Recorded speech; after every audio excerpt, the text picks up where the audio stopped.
동국대학교 경주 캠퍼스 불교학 부근반의 김성선입니다. 오늘 강의 드릴 내용은 이제 승랑의 수양학인데요. 이 승랑 스님은 이제 원효 스님보다 한 150년 전에 활동했던 분입니다.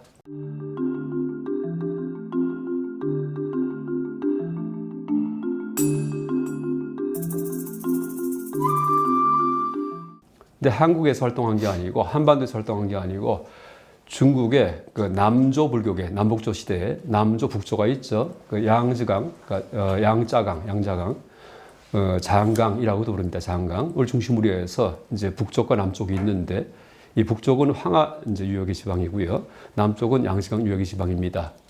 그 남북조 시대에 남조 불교계에서 이제 큰 영향을 끼쳤던 분이 남조 불교계에서 바로 승랑 스님입니다. 그러니까 지금부터 약 1500년 전에 이제 남조 불교계에서 이 중국 불교 전체를 대승불교로 그렇게 그 전회하는데 그 방향을 트는데 이제 가장 결정적인 영향을 끼친 분이 바로 승랑 스님입니다.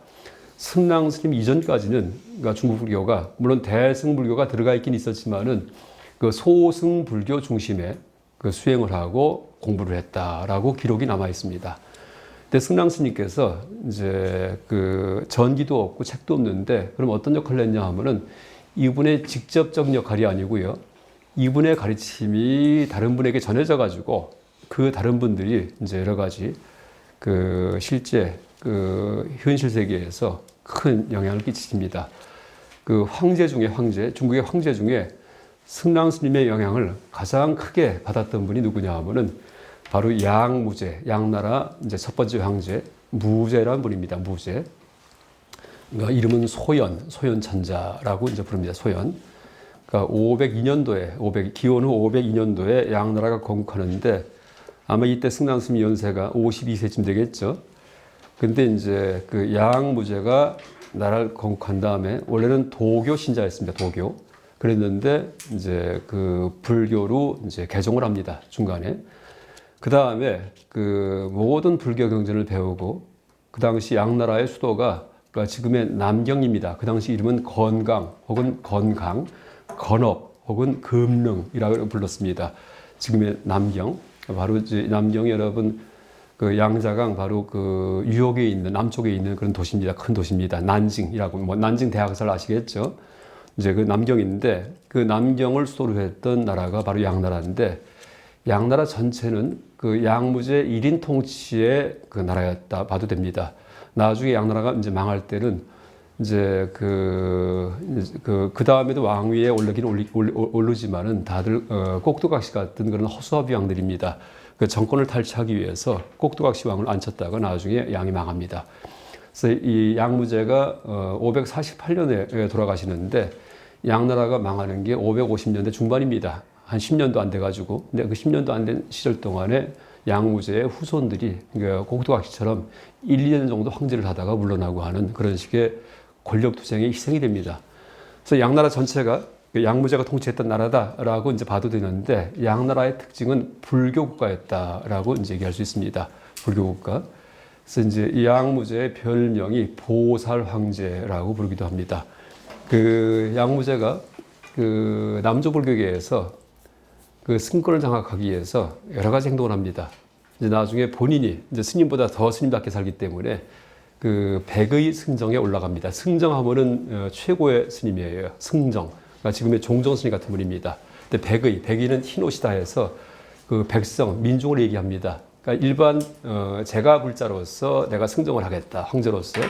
이렇게 선을 이제까지 합니다. 물론 그게 저지당합니다. 어떤 스님이 막 대들어갔고 그 당시 개선사의 지장이라는 스님인데 이제 내목을 철화하면서 못한다 하고 이제 저항합니다. 그때 양무제가 그 스님을 처치하는 게 아니고 왜냐하면 불자기 때문에 그때 아주 극찬을 합니다. 이 스님이야말로 대장부다라고 하면서 그 본인한테 저항하는 분들은 수용을 합니다. 그 다음에 이제 본인과 어떤 경쟁 관계가 아닐 경우에는 그분의 사상을 이용을 합니다. 근데 이 사상을 양무제가 받아 쓴 분이 바로 승랑 스님입니다. 고구려에. 그래서 이제 왜냐하면은 양무제가 이제 승권을 장악하기 위해서 이제 왜 승권 장악하냐 하면은 이 남북조 불교계에서 여러분 중국 역사 아는 분들은 대개 뭐 다 아시겠지만은 그 남조 북조가 이렇게 나눠집니다. 남북조 시대에. 그 동진 이후에 남쪽은 송제, 양진 네 개의 나라가 이제 계속 정권이 뒤바뀌고, 북쪽은 위나라라는 하나의 나라가 있다가 나중에 뒤에 가서 잠깐 분열이 일어납니다. 게다가 남북조를 통일한 그런 그 나라가 바로 수나라입니다. 수나라. 그래서 수나라가 되기 전까지 남조 북조가 나눠져 있었는데, 남조는 그 송나라, 제나라, 양나라, 진나라로 정권이 바뀌는 데서 보듯이 황권이 약합니다. 뭐냐 하면은 귀족권과 귀족의 권력하고 귀족들, 그 다음에 승권이 강합니다. 승권. 그러니까 남쪽이기 때문에 인도 불교의 영향이 많이 있었기 때문에 인도에서는 황제보다도 스님을 더 높이 칩니다. 그러니까 종교인을. 여러분 그 인도의 카스트 제도 아시죠? 그 카스트 제도 제일 위에 누가 있습니까? 왕이 아닙니다. 바라문 계급이 있습니다. 사제 계급이. 그 밑에 크샤트리아 왕족이 있습니다. 그 밑에 상인 바이샤가 있고 맨 밑에 노예 수드라가 있습니다. 그래서 인도 문화 전통에서는 종교인을 더 높이십니다. 지금도 이제 스님들 말씀에 인도에 성지순례 여행 가셨다가 식당 들어가면은요, 식사하던 사람들이 다 일어난답니다. 스님 오셨다고 승무원만 보고도. 그러니까 이 북방서 오신 스님인데도, 그러니까 모든 사람이 그렇게 출가해서 구도하는 분들을 존중하는 이제 그런 문화가 있답니다. 그래서 이제 남북조 시대 남조 같은 경우에는 황제보다도 스님이 더 위에 있었습니다. 여러분 지금 태국 같은 경우에도 전에 그 한번 쿠데타가 일어났을 때 그 이제 쿠데타 주역들이 그 스님 왕한테 가서는 절을 하는데, 이 왕이 이제 돌아가신 국왕이 있었죠. 이분이 스님한테 갈 때는요, 무릎을 꿇고서는 기어갑니다. 스님한테. 그러니까 최고의 이 태국의 왕인데 스님을 대할 때는 절을 먼저 올리고 무릎을 꿇고 있습니다. 그래서 지금도 이제 태국 같은 경우에는 종교인 스님을 더 위에 놓는 정치 권력보다 이제 그런 전통이 남아 있고, 그게 인도의 불교 이전부터의 전통이었고, 그런 식의 가치 체계가 이 중국 불교 전체에서 남조 불교계에는 그냥 남아 있었습니다. 그러니까 승권이 더 강합니다. 또 하나가 귀족권이 강했습니다. 귀족권이. 그래서 이제 여차하면은 귀족들이 다시 이 병사를 모아가지고서 황제를 처치합니다. 그래서 그 다음에 이제 새로운 나라가 만들어지고요. 그래서 이제 양무제가 그러니까 묘안을 낸 것이 승권과 귀족권을 제압을 하기 위해서 본인이 스님보다 더 스님답게 살고, 또 하나가 귀족들은 다 불러다가 양무제의 아들이 있습니다. 소명태자. 소명태자의 강의를 듣게 해요. 10대 후반인데 거기에 온 귀족들을 갖다 불러다가는 그 밑에다가 이제 놓고서 헤게모니를 잡습니다. 그래서 양무제의 그런 그 정치 어떤 그 책략을 볼 경우에, 야, 이 사람 참 영리한 사람이구나 라고 우리가 이제 그렇게 그 해석할 수도 있습니다. 또 이제 좋게 해석한다면은 불교에 대한 신앙심, 신심이 너무나 좋았기 때문에 그러니까 스님들을 그렇게 떠받들었다 얘기할 수도 있고요. 그 또 자신을 갖다가 절에다가 팔아요. 그러니까 본인이 황제인데도 불구하고 노예가 돼가지고 절에 들어갑니다. 나는 노예라고. 이제 그걸 갖다가 사신법회라 부르는데 이제 행사입니다. 사는 버릴사자 씁니다. 몸을 버리는 법회입니다. 양무제가 버리는. 그러면 이제 신하들이 쩔쩔매요. 그러니까 다 무슨 왕관도 버리고 다 옷도 버리고 누더기 옷을 입고 지팡이 하나 들고서 빈 밥그릇 하나 들고선 절에 노예 들어갑니다. 그럼 신하들이 쩔쩔매면서 나라가 통치가 안 되니까 이 절에 노예로 들어가신 황제를 돈을 주고 사옵니다. 금은보화를 절에다가 바치고 다시 황제를 사옵니다. 그게 하루에 다 일어난 일입니다. 그걸 사신법회 하는데, 그렇게 법회를 할 경우에는 복이 생깁니다. 공덕. 황제는 몸까지 바쳐가지고서 복덕을 이제 얻고, 사신들은 금은보화를 절에 바쳐가지고서 복을 얻고, 그래서 이제 국군을 융성하게 하는 그런 종교적인 어떤 그 행사가 바로 사신법회입니다. 이분이 이제 양무제인데, 양무제가 그래서 이제 뭐 그 절을 지은 숫자도 아주 뭐 수백 개의 절을 집니다. 남경에다가. 근데 이분이 이제 승남 스님께서 교화하고 계시다라는 소문을 듣고 나서 승남 스님을 모십니다. 그 당시 승남 스님이 어디 계셨냐 하면은 양무제가 있었던 그 건강성, 이제 지금의 그 남경의 가운데 성이 있었는데, 그 승남 스님은 그 지역이 아니고 건강성의 북동쪽으로 가서 그 이제 북동쪽 자양강 옆에 그 섭산이란 절이 있습니다. 섭산에 있는 지관사, 멈출 지자 볼관자, 그러니까 수행한다라는 뜻입니다. 이 절에서 수행을 하고 계셨습니다. 가르침을 펴면서. 제가 이제 남경 그 다음에 섭산까지 다 가봤습니다. 가봤는데 그 택시로 한 30분 걸립니다. 그 거리로 한 20km 정도 떨어져 있습니다. 그래서 이제 승랑 스님을 모셔다가 법문을 듣기 위해서 황실로 초빙을 하는데 승랑 스님이 거절을 합니다. 안 가십니다. 그러니까 은둔 수행자입니다.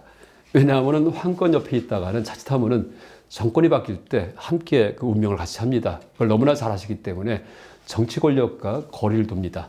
그러니까 이제 양무제가 그 억지로 모셔오지 못하기 때문에 그 젊은 스님 10분을 그 당시에 10분을 이제 승랑 스님에게 가게 해가지고 가르침을 받게 합니다. 10분을. 그래서 10명의 이름이 지금도 그 중에 한 6분 정도가 남아 있습니다. 그래서 가르침을 받게 해가지고 다시 이 젊은 스님들한테 뭘 배웠냐 물어봐가지고 그걸 간접적으로 듣습니다. 그 다음에 이제 들어보니까 그동안 전혀 그 남경 쪽에, 남조불교계에 없던 가르침이에요. 요점을 얘기한다면은 무의무득의 가르침입니다.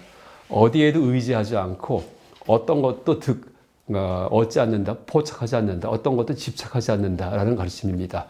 그 전까지는 유의유득의 가르침입니다. 어딘가에 의지하고 무언가를 포착하는, 집착하는 가르침이에요.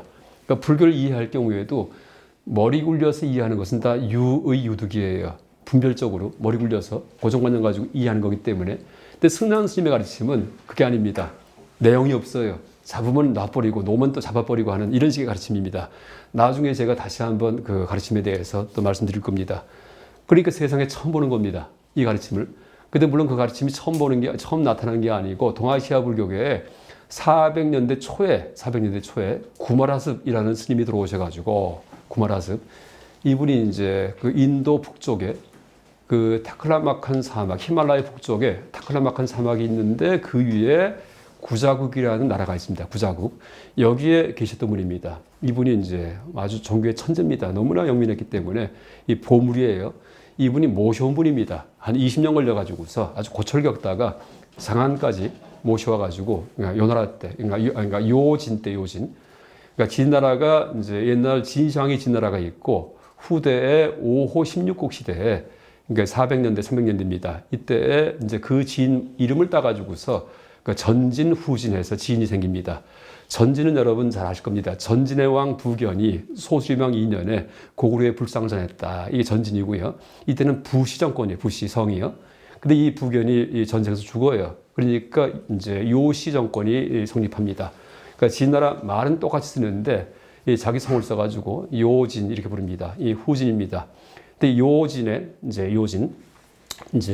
그 중에 이제 황제 중에 그러니까 요흥의 그런 그 보호를 받으면서 구마라습 스님이 이 경전을 번역을 합니다. 이제 400년대 초에. 그때 이제 이 공과 관련된 불교의 공사상 아시죠? 그러니까 반야심경에 색즉시공, 공즉시색할 때 공사상입니다. 그 공이 무언지에 대해서 논리적으로 구명하는 그런 학문이 있는데 그게 이제 인도에서 중관학이라고 부릅니다. 중관학이라고 부릅니다. 가운데 중자에다가 볼관자를 씁니다.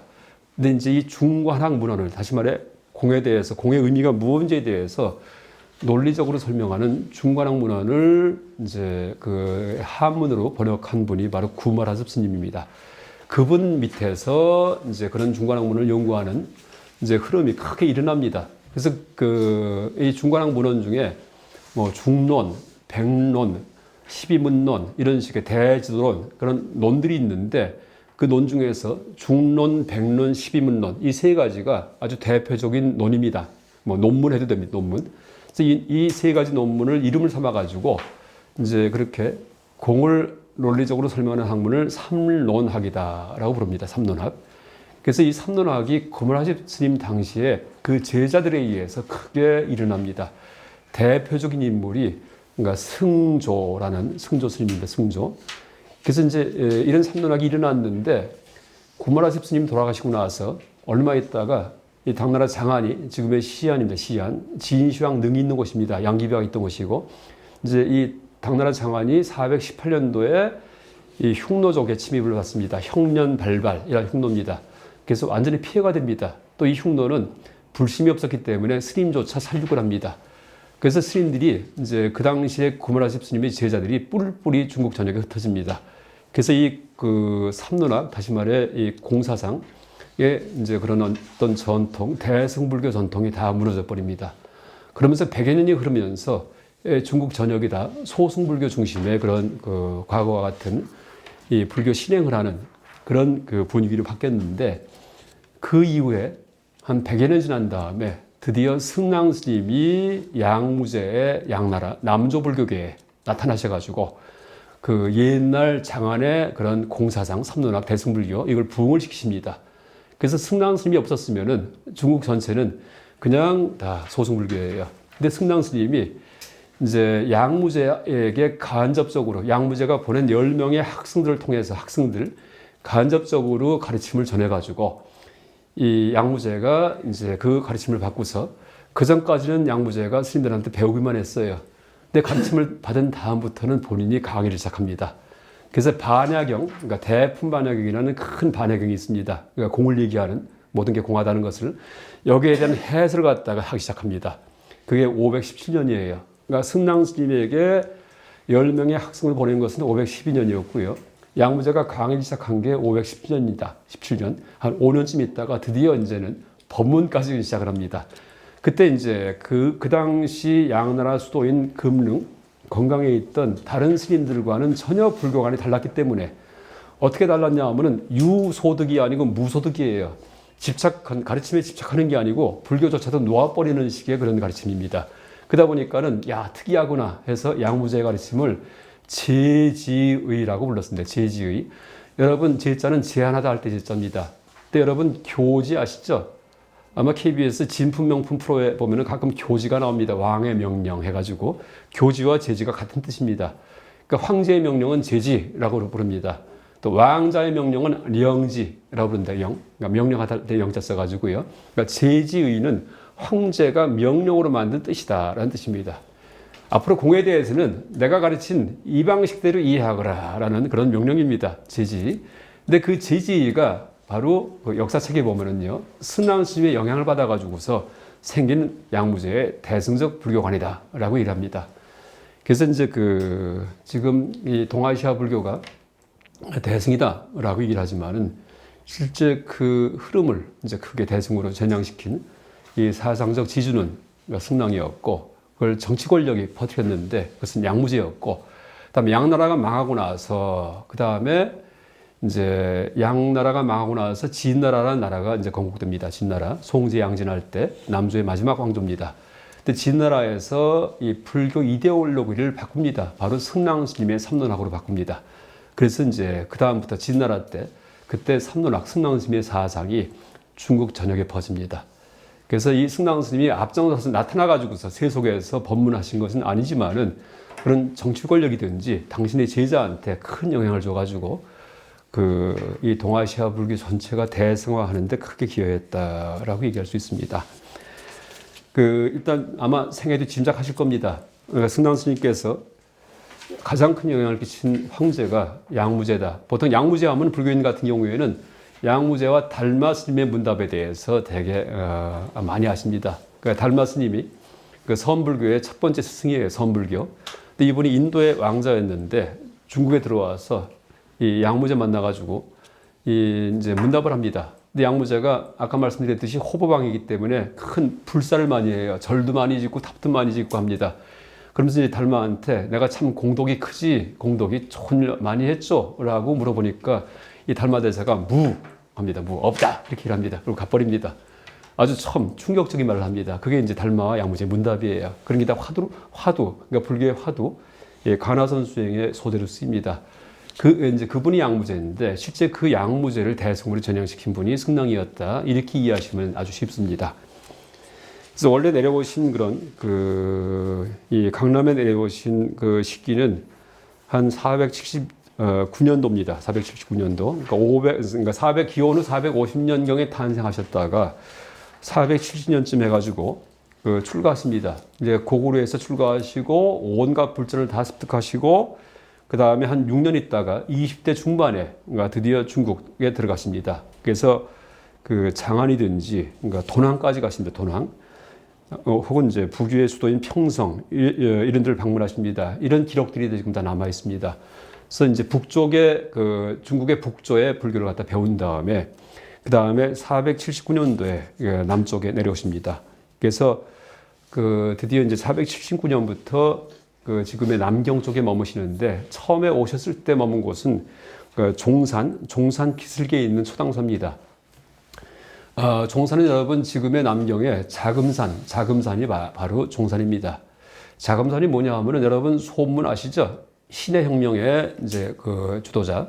그러니까 중국의 청나라가 망하고서 근대화가 되면서 그 신해 혁명이 일어나면서 그 이제 새롭게 이 중화민국이 탄생합니다. 중화민국. 물론 이제 이 혁명의 주도자는 소문이었지만 그때 그 군사력을 협조받기 위해서 위안스카이를 갖다가 끌어들입니다. 그래서 이제 할 수 없이 위안스카이를 초대 총총으로 앉히긴 했지만은 어쨌든 이 소문 순원입니다. 이제 이분이 그 신해혁명의 그런 그 주도자고 이 공산 중국이든 대만이든 가장 존경받는 중국의 국부다라고 얘기를 하는데 이분의 묘가 바로 종산에 있습니다. 자금산에. 이분 묘 기슭에 있는 절이 바로 초당소입니다. 이제 그 명나라 때 장군인 팽제정의 무덤으로다가 지금 바뀌어 있는데 지금은 근데 나중에 여러분 중국 남경 가시면은 팽제정 무덤 찾아가셨다가 바로 이 자리가 초당사 자리구나.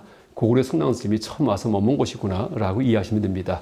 바로 이제 그 산이 그 산이 바로 지금의 그 중산이고요. 중산. 그러니까 소문에 무덤이 있습니다. 중산릉 뭐 어마어마합니다. 이제 그 무덤도 갔는데 참 규모가 참 엄청납니다. 소문의 무덤이. 하여간 그 인근에서 활동하셨던 분이다. 처음에. 그 다음에 가르침을 펴다가 그 스나운 스님이 그 직접 쓰신 그 책 이름이 딱 하나가 남아 있습니다. 이름이 화엄의소입니다. 화엄의소. 화엄경을 강남에서 처음 강의한 분이 바로 승남 스님입니다. 제목만 남아 있고 그 다음에 그 책은 지금 다 망실됐습니다. 그 강남에 내려오자마자 그때는 양나라가 아니고 양전인 제나라 때입니다. 그러니까 송, 제, 양진 이렇게 나라가 변하는데 그러니까 제나라의 첫 번째 황제인 고제 소도성을 만나가지고 화엄경을 강의하십니다. 8번에 걸쳐 갖고 그 다음에 이제 화엄의소를 저술하셨다라고 되어 있습니다. 그러다가 이제 나중에 이 승당 스님을 그 외호했던 항상 시주를 해드렸던 이제 그런 그 제가불자가 주옹이라는 관리입니다. 주옹. 근데 이 주옹도 아주 독실한 불교신자입니다. 불교신자. 또 불교의 공사상에 대한 책도 많이 씁니다. 책을 씁니다. 근데 이분을 가르쳐가지고서 이 공에 대해서 해설하는 삼종론이라는 책을 또 쓰기도 합니다. 그랬다가 주옹을 따라서 남쪽에 잠깐 가셨다가 그 다음에 다시 이제 섭산으로 들어오십니다. 그래서 지관사에 머물다가 512년도에 이제 아까 말씀드렸던 양무제의 그 명으로 이제 찾아왔던 10명의 젊은 스님들에게 가르침을 전했고 또 양무제의 아들인 소명태자한테도 가르침을 전합니다. 그래서 이제 양나라 황실의 이 불교관을 정립하는데 큰 도움을 줍니다. 이 정도 승남 스님의 전기를 말씀드리고요. 이제 하나만 제가 승남 스님의 생애에 대해서 첨가해서 말씀드리면은 그러니까 이분의 무덤이 틀림없이 지금 중국의 섭산에 있습니다. 왜냐하면 기록 중에 그 진나라 때 만들어진 비문에 보면은요, 그건 변조가 된 게 아니에요. 그러니까 비문을 보면은 어떤 관리가 이 승남 스님을 너무나 존경을 해가지고 이제 이 승남 스님 옆에 있다가 나중에 죽으면서 승남 스님 무덤 옆에 자기를 묻어달라라고 이제 묘 옆에다가 그렇게 유언했다는 얘기를 합니다. 그러니까 이제 저는 지금 하나의 계획 중에 하나가 지금 승남 스님이 계셨던 절 중에서 양무제에게 가르침을 주고서는 서아사라는 큰 절로 이제 옮기십니다. 근데 그 전에는 지관사라는 절에 계셨는데 지관사는 산속에 있습니다. 근데 지관사는 지금 없습니다. 사라졌습니다. 그래서 지관사 발굴하는 거 하나 하고 승남 스님 무덤이 틀림없이 어딘가 있을 것이다. 그 산속에. 그러니까 이거 찾는 거가 앞으로 이 고고학적인 과제입니다. 한국 사람들이. 왜냐하면 이제 산이 크면은 무슨 뭐 설악산처럼 크면은 발굴 못할 겁니다. 근데 실제 가보니까 높이도 한 500m도 안 됩니다. 그냥 남산 정도 크기의 산이에요. 그러니까 이제 동네 사람들한테 물어보면은 옛날 절자리가 어디냐 하면 금방 나올 겁니다. 그 다음에 옛날 여기에 뭐 무덤 같은 거, 부도 같은 게 있는가 물어보면 금방 나올 거예요. 틀림없이 발굴하면은 승남 스님의 그런 무덤도 발굴할 수 있을 것이다. 그렇게 제가 확신합니다. 앞으로 이제 승랑 스님. 왜 승랑이 중요하냐면은 이제 아까 말씀드렸듯이 이 동아시아 불교 전체를 대승으로 전회시킨 분이에요. 원효 스님이 참 중요하죠. 원효 스님이. 근데 원효 스님의 영향은 승랑 스님처럼 크지는 못합니다. 그러니까 한반도에서 나타났던 사상가 중에서 동아시아 전체에 영향이 가장 큰 분이 누구였냐 할 경우에는 바로 승랑입니다. 그 다음에 만약에 한국 사상사라는 책을 쓸 경우에 한국 사상사 그럴 경우 원효도 들어가고 물론 율곡도 들어가고 퇴계 이황도 들어가고 뭐 서경덕이든지 나중에 조선시대 넘어가면은 서산대사든지 뭐 여러 가지 이제 또 후대 사상가가 많이 있습니다. 뭐 실학도 있고요. 근데 제일 처음에 써야 될 분이 바로 승랑입니다. 그러니까 한국 사상의 문을 연 분이 바로 승랑이에요. 또 하나 이제 재미있는 얘기를 드린다면은 승랑 스님의 별명이 무쟁자예요. 싸우지를 않아요. 무쟁자. 그게 어디에 나와 있냐면은 그 중국 역사책 중에 중국 역사책을 다 모아서 그 보통 25사라고 부릅니다. 각 시대별로 25권의 역사책이 있습니다. 혹은 26사 이렇게 얘기를 하기도 하고요. 근데 그 중에서 진서, 그러니까 송제, 양, 진할 때 진나라 시대에 대해서 역사를 다 기록한 책이 진서인데 진서. 진서에 보면은 부제라는 관리의 그런 어떤 기록이 남아 있는데 그 안에 보면은 승랑 스님 관련 기사가 길게 나와 있습니다. 그러면서 이제 어떻게 나와 있냐 하면은 승랑 이후가 진나라예요. 승랑은 송제 양나라 때 살았던 분이기 때문에 양나라 때 다 돌아가십니다. 근데 진나라 때는 승랑의 제자들이 그 진나라 황제, 그 진패선, 진나라의 그 무제입니다. 첫 번째 황제입니다. 이분이 삼론학, 그러니까 승랑 스님의 삼론학을 그 불교 이데올로기로 삼았기 때문에 그 제자들이 활동을 갖다 많이 했는데 그 승랑 스님의 그 이제 그 제자들이 어떻게 활동했냐 하면은 그 이전 시대의 불교를 다 비판을 했어요. 비판. 잘못되었다. 그러니까 유소득, 집착하는 식으로 불교를 갖다가 이해하면은 잘못이다. 집착이 없는 무소득으로 이해해야 된다. 이러면서 계속 타파했기 때문에 이 삼론학의 그런 캐치프레이즈가 바로 파사현정입니다. 여러분 파사현정 말 많이 들어보셨죠? 보통 검찰 수뇌부가 처음 들었을 때 파사현정, 삿된 것을 다 격파해 갖고서 발음을 드러낸다 이렇게 얘기를 하는데 이 말이 불교 용어고 바로 삼론학 용어입니다. 그러니까 승랑 스님이 창시했던 그러니까 동아시아 문헌에서 파사현정이라는 말이 가장 많이 나오고 제일 처음 나오는 문헌이 바로 삼론학 문헌입니다. 삼론. 근데 이 파사현정이기 때문에 뭐예요? 계속 공격적이에요. 잘못되었다. 근데 파사현정인데 파사 즉 현정입니다.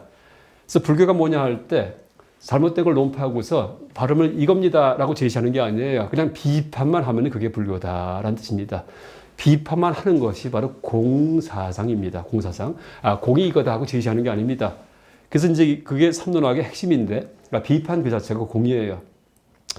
그랬는데 이제 앞에 사람들은 이제 그렇게 불교를 이해하는 게 아니고 비판 공도 관념해버리고 그러니까 비판도 하나의 이론해버립니다. 근데 이제 그 후대 이 진나라 때 나타났던 승랑의 제자, 증손 제자, 뭐 손자 제자 이런 분들이죠. 스님들. 이분들이 계속 이제 논파를 하니까 그 부제 전기에 나오는 이제 부제전에서 승랑 스님을 거론하면서 섭산대사, 섭산에 살았던 큰 스님, 승랑 스님은 무쟁자였는데 그렇게 싸움꾼이 아니었는데 왜 제자인 당신들은 왜 싸움만 하느냐라고 그 유소득의 불교를 가진 사람이 어떤 스님께서 비판을 합니다. 그래서 이 삼론학의 어떤 캐치프레이즈인 파사현정이 승랑과는 무관하구나라고 알 수 있습니다. 그러니까 파사현정은 제자들이 이제 그런 시대적인 역할 때문에 할 수 없이 비판하면서 그런 어떤 탈을 쓴 것일 뿐이지 승랑 스님은 어떤 교학에 대해서도 전혀 비판하지 않았다. 무쟁자였다라고 알 수 있습니다. 여러분 무쟁이란 것이 바로 한국 사상입니다. 뭐냐 하면은 원효 스님도 별명이 화쟁가예요. 화쟁가. 그래서 어떤 교학도 원효 스님 같은 경우에도 어떤 가르침도 어떤 불교도 비판하지 않습니다. 다 그 상황 속에서의 역할이다라고 다 살려버립니다. 이게 한국입니다. 또 하나 원효 이전에 원측 스님이 계셨는데 원측 이분도 무쟁적이에요. 무쟁적. 그래서 보통 그 우리가 승랑을 모를 때도 보통 한국 사상의 특징이 원효의 특징은 회통과 화쟁이다. 회통과 화쟁. 그러니까 무엇이 있다 하더라도 전부 다 회통을 해가지고서 다 살리고 모든 걸 다 하면서 그 싸움을 갖다 없애는 이것이 한국 사상이다라고 흔히 말을 많이 해왔는데 제가 승랑을 연구하다 보니까 승랑 사상이야말로 바로 화쟁이고 무쟁이구나라는 기록이 있습니다. 그래서 그러면 이 무쟁을 화쟁을 그 싸움을 갖다가 다 타파하는 이런 식의 사상을 한국 사상의 공통성으로 뽑아도 되겠구나 하는 그런 생각을 하게 됩니다. 근데 이제 또 하나, 그러면 왜 하필이면 한국 사람들은 전부 다 이제 어느 하나의 편벽대에 집착하는 게 아니고 사상도 모든 걸 갖다 다 오를까요? 또 하나 여러분 지금 요새 시대에도요 우리나라 사람들은요 다 화쟁적이고 무쟁적이에요. 무슨 얘기냐 하면은요 그 어릴 때 이제 초등학생 유치원 때 애들 그 학원 보내죠. 온갖 것 다 보냅니다. 피아노, 우면, 속셈, 그다음에 무슨 국문학습도 시켰다가 누가 뭐 딴 거 하면 가만히 못 봅니다. 그러니까 모든 걸 다 해야지만 직성이 풀립니다. 하나만 하지 않습니다. 절대 한국 사람들은요. 그렇죠? 그게 공통점이에요. 그래서 이 우리의 그 무쟁적이고 화쟁적인 그 어떤 것도 비판하지 않고 다 수용하는 그런 식의 그 사고방식은 승랑 이후에 현대까지도 지속되고 있구나라고 이렇게 생각합니다. 남이 뭐 새로운 거 한다면요 가만 안 놔둡니다. 또 가서 그것도 이제 금방 합니다. 지금 현재 불교 같은 경우에도 불교계에서도요 우리 전통 수행의 간화선인데 지금 남방에 가면은 윗바사나 수행 아까 말씀드렸던 이 센터에 가면은 제일 많은 게 한국 사람입니다. 제일 많은 게. 또 티베트 불교, 지금 인도의 북쪽에 다람살라에 망명정부가 있습니다. 상위 임시정부처럼. 여기에 가면은 제일 많은 사람이 한국 사람이에요. 불교 중에서 우리가 이제 해외여행 자유화되면서 밖에 나가면서 뭔가 다른 불교가 있다 할 경우에 그거 가만 안 놔둡니다. 또 습득을 해가지고서 다시 또 다 들어옵니다. 그래서 이제 불교 내에서도 앞으로 예측을 할 때 다시 원효와 같은 그런 화쟁 불교가 그래서 이제 이 전통 가나선에다가 윗바사나 수행에다가 티베트 불교까지 다 종합을 하는 그런 불교가 또 생길 것이다 라고 얘기를 합니다. 또 어떤 분은 그걸 비빔밥 사상이다. 비빔밥 이렇게 얘기를 하기도 합니다. 그럼 왜 한국에서 이런 사상이 나타났냐 할 때 뭐 제 그냥 이론입니다. 저만의. 근데 우리나라 같은 경우에는 이제 산이 많아요. 다시 말해 배산 임수를 갖다가 이제 가장 좋은 그런 그 명당으로 칩니다. 그러니까 집을 구할 때도 우리가 어디 전원주택 구하고 싶을 때 산에 산기슭에다가 앞에 시냇물 있는 거 찾습니다. 그렇죠? 다시 말해 풍수의 완벽성. 그러니까 어느 곳에 가더라도 마을 보면은요 뒤에 산이 있고 앞에 논이 있고 앞에 개울이 흘러갑니다. 그러니까 이제 중국 만주 같은 데 가면은 아예 평야만 있든지, 그렇죠? 크게 우물을 뚫어야지만 겨우 물이 나오든지, 아니면 산만 있든지 이런 지형이 많습니다. 근데 여기는 특이하게 항상 산과 물과 평야와 이게 항상 어울려져 있습니다. 그러니까 태어날 때부터 모든 것을 다 완벽하게 갖추고서 이제 살아왔기 때문에 산에도 올라갔다가 물에도 들어갔다가 그 다음에 논농사 지었다가 그래서 한국 사람 심성 속에 자연스럽게 그러니까 모든 것을 어떤 것도 배격하지 않는 그런 화쟁적이고 온용적인 그런 그 사고방식이 배인 게 아닌가 제가 이렇게 짐작을 합니다. 그래서 이 승랑 스님의 별명은 무쟁자고요. 반면에 승랑의 이제 이 손자 제자, 그 다음에 증손 제자. 그러니까 승랑의 제자는 승전이에요. 이 두 분이 다 은둔자입니다. 절대 밖에 안 나갑니다. 근데 나중에 진나라가 건국되면서 이제 양나라가 멸망하면서 남기영이 전쟁에 휩싸입니다. 먹을 게 없어가지고서 심지어 인유까지 먹었다, 사람고기까지 먹었다 이렇게 얘기를 합니다. 그게 548년도입니다. 양무제 죽을 때, 양무제가 죽을 때에도 굶어 죽습니다. 반란한 그런 그 이제 역적한테 잡혀가지고 그러니까 수나라 이제 수나라가 아니고 북조의 출신의 장군이었는데 이 장군이 남북조 시대에 위나라의 남쪽 지방에 자기가 통치하던 지역을 양무제한테 바칩니다. 이제 그러니까 귀화를 합니다. 귀순을 합니다. 양무제가 덥석을 가져버립니다. 그랬더니 북조에서 전쟁을 가러워요. 그래서 빼앗겼던 땅을 내놔라 하고서는 그때 이제 그걸 바쳤던 장군이 가만히 생각하니까는 그 나중에 양무제가 불리하게 되니까 자기를 잡아다가 다시 북조에다가 넘기겠구나 하는 그런 그 생명의 위협을 느낍니다. 그러니까 남조에서 반란을 일으켜가지고서 양무제를 잡습니다. 그 다음에 양무제를 가둔 다음에 이제 굶어 죽게 합니다. 물론 그랬다가 다시 양의 그 후손들에 의해 갖고 양무제 이 장군도 이제 처형은 당하긴 당하는데 어쨌든 그런 전란이 이제 계속되니까는 그 절과 스님들이 많이 사셨던 그 남경 금릉이 폐허가 됩니다. 그때 거의 모든 스님들이 피신을 했는데 어디로 가냐 하면은 바로 섭산으로 들어갑니다. 섭산이 어디예요? 바로 승랑과 승전 스님이 계시던 곳이에요. 그래서 수백 명이, 그러니까 소털처럼 많은 스님들이 들어가셨는데, 그 섭산에, 그러니까 남경 중심에서 20km 떨어진 곳입니다. 피신해서. 보니까는 큰 고승이 계세요. 승랑이 아니고 승전 그 제자예요. 가르침을 들어보니까는 이거는 너무나 어마어마합니다. 그래서 그 밑에서 6년 동안을 배웁니다. 그런 연대까지 다 기록이 남아 있습니다. 6년 동안을 피신해 가지고서 그 밑에서 제자가 4명이 나옵니다. 그래서 이제 범랑, 지변, 해용, 그다음에 해포 이 4명을 갖다가 승전에 이제 사철 4명의 제자다라고 그렇게 얘기를 합니다. 이 4명의 제자가 산속에 살다가 정권이 바뀌면서 양나라가 망하고 진나라가 건국되면서 그 진나라 황제, 진나라 이 무제, 그러니까 진패선 원래 장군이었습니다. 이 사람이 그 이제 섭산 서하사에 있었던 스님 4분을 다 불러다가 이 절에 계시게 하면서 이 법문을 하게 합니다. 그러면서 삼론학이 드디어 크게 일어납니다. 삼론학이. 이제 그때 아까 말씀드렸듯이 파사현정, 그 전까지 있었던 불교를 다 비판하면서 삼론을 갖다 얘기합니다. 삼론학, 공사상을. 그래서 이제 그 제자들, 다시 말해 승랑의 제자, 승전의 제자, 그 범랑, 지변, 해용, 해포 이 4분들이 다 공격적이에요. 전투적이고. 또 그 가르침을 다 받아 써가지고서 책을 남긴 분이 길장 혹은 해균이란 분입니다. 이분들은 다 승랑의 그 증손 제자가 되겠죠. 아까 말씀드린 범랑, 지변, 해용, 해포는 이제 바로 승랑의 손자 제자고요. 그래서 또 길장 같은 경우에는 중국 불교에서 가장 저수를 많이 남긴 분이 2분이 있는데 한 분이 바로 이제 누구냐 하면은 정영사의 해원 스님이고 또 한 분은 바로 삼론학의 길장 스님입니다. 저술이 어마어마합니다.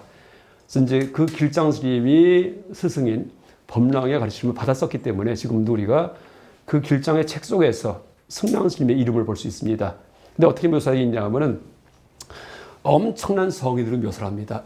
위대한 성인께서는 섭산대사, 심지어 인도의 그 용수, 대승불교 창시자가 거의 똑같이 어깨를 나란히 할 정도로다가 그렇게 칭송을 계속합니다. 이 길장 스님께서. 이제 그래서 승랑 스님이 고구려 출신인데 이렇게 위대했던 분이구나라고 알 수 있습니다. 그래서 이 승랑 스님께서 실제는 그 사상이 무쟁적이었습니다. 원효가 화쟁적인 것 똑같이 또 지금 현대에도 한국 사람 심성은 누굴 배격하는 게 아니고 모든 걸 다 수용하는 그런 식의 그 화쟁적이고 회통적인 심성이 남아 있고 그 우리가 한국 사상사를 이제 쓸 때 그런 그 역사책을 쓸 경우에 사상사책을 쓸 때 수미 일관은 한국 사상의 공통점은 무엇인가 하고 물었을 경우에 말은 무쟁과 화쟁과 그 싸우지 않는 사상과 그 회통 사상이다라고 얘기할 수 있을 것 같습니다. 또 하나 얘기하면은 한반도에서 실제 외 바깥을 침략한 적이 거의 없다는 얘기 하잖아요. 우리가 침략은 받았지만은 그러니까 침략한 적이 없다, 싸움을 건 적은 없다. 이게 위대함입니다. 그래서 앞으로 이제 요새 세상이 바뀝니다. 요새 세상이 뭐 아마 이 원불교에서는 후천 개벽의 시대가 왔다. 그러니까 이 물질이 개벽하니 정신이 개벽한다 이렇게 얘기할 겁니다. 저도 이제 그건 동의합니다. 뭐냐면 지금 정신 문명의 시대입니다. 그 토대가 뭔지 아십니까? 제가 볼 때는 정보통신 문명입니다. 인터넷, 컴퓨터입니다. 뭐냐 하면은 의미 방출기, 의미가 정신의 소재인데 그게 바로 인터넷과 컴퓨터입니다. 여러분 아날로그 기계 같은 경우에는 망치 아니면 다리미 같은 경우에는 용도가 하나밖에 없어요. 여러분 이제 휴대전화, 그 스마트폰 들고 있으면 별거 다 합니다. 그렇죠? 노래도 듣다가 영화도 보다가 편지도 했다가 이걸로 낚시하는 것도 있습니다. 그래 무한 의미 방출기입니다. 그러니까 이게 뭐예요? 바로 정신 문명의 시대가 열렸다는 얘기예요. 또 정신은 퍼집니다. 남에게 말로 전달되기도 하지만은 여러분 전파를 통해서 온 세계 모든 것이 다 퍼지죠. 그 미국이 월남전서 팽창한 것도요. 그게 라디오 통신 때문에 TV 때문이랍니다. 그런 영상들이 전 세계에 퍼지면서 도덕성에서 졌기 때문에 우리가 철수하게 됩니다. 또 하나 여러분 현대판 노예라고 해서 TV에서 이제 간혹 가다가 저 외지에서 그렇게 고통받는 사람들과 조명을 합니다. 그럼 난리가 납니다. SNS에서. 그래서 그분들 도와주는 모임이 생기고 심지어 강아지도 학대받으면 난리가 납니다. 이번에 미투 운동 벌어지죠. 이것도 마찬가지예요. 다 정신세계에서 일어나는 그런 평등 운동입니다. 그래서 이제 원불교에서 아마 뭐 저는 물론 불자지만은 제가 원불교를 참 좋아합니다. 좋아하는데 그 후천개벽 얘기하시면서 소태산 그 대종사께서 예언하셨던 그 일이 드디어 요새 이루어진다라고 생각할 수 있고요. 또 그 주도 세력은 틀림없이 한국 사람들이고 그 다음에 뭐 작년에 아마 촛불혁명, 다시 말해 맨주복 혁명, 전혀 폭력이 없었던 그런 혁명도 목격하셨습니다. 또 올해 여러 가지 조짐이 있지만은 아마 저는 모든 것이 다 아주 굉장히 잘 될 거로 그렇게 확신합니다.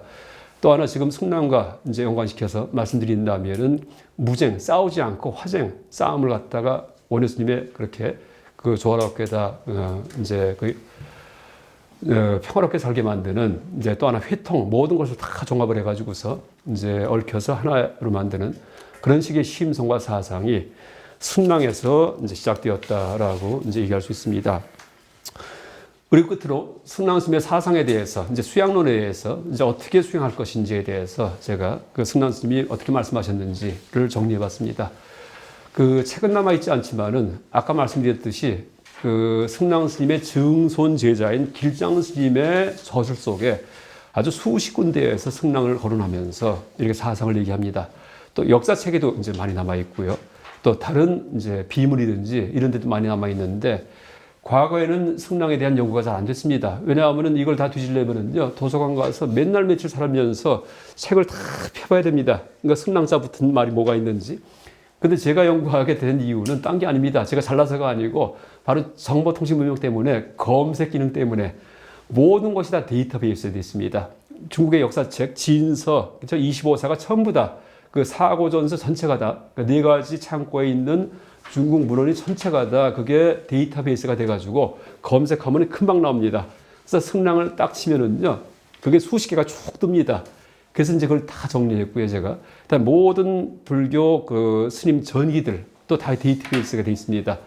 그다음에 일본에 있는 여러 가지 문헌들 다 그게 그 전산화되어 있습니다. 그걸 뒤져가지고 승랑과 관계된 것, 정확히 승랑 스님과 관계된 생애, 관계된 사상이 분명한 것만 제가 추렸습니다. 그러니까 한 50가지 문장이 나옵니다. 50가지가.